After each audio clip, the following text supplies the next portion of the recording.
Sir, நாளுக்கு நாள் தங்கம் அதிகரிக்கக்கூடிய சூழல்ல வியாபாரம் நிச்சயமா சாதாரண மக்கள் வாங்கக்கூடிய நிலைமை குறையத்தான் செய்யும். இந்த மாதிரியான ஒரு நடுத்தர வர்க்கமோ ஏழை மக்களோ இந்த தங்கத்தை வாங்குவதற்கு ஒட்டுமொத்தமா உங்க வியாபாரிகள் சங்கம் சார்பா ஏதாவது ஒரு முடிவு எடுத்திருக்கீங்களா? அவங்கள இதுக்குள்ள கொண்டு வருவதற்கு.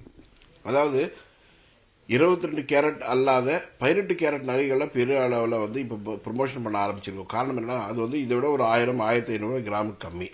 அப்படி கம்மியாக இருக்கும்போது நிறைய மக்கள் அதை விரும்பி வாங்குவாங்க. அதுவும் கோல்டு தான், 18 கேரட்டாக இருக்கும், அவ்வளோதான், வேற ஒன்றுமே இல்லை. இன்னும் கேட்க போனீங்கன்னா மேலை நாடுகளில் அல்லது வளர்ந்த நாடுகளில் 22 கேரட்டே மிக குறைவு, 18 கேரட் தான் அதிகமாக இருக்குது. நம்மளுக்கு இப்போ தான் கொஞ்சம் கொஞ்சமாக இன்ட்ரடியூஸ் பண்ணிட்டு வரோம்.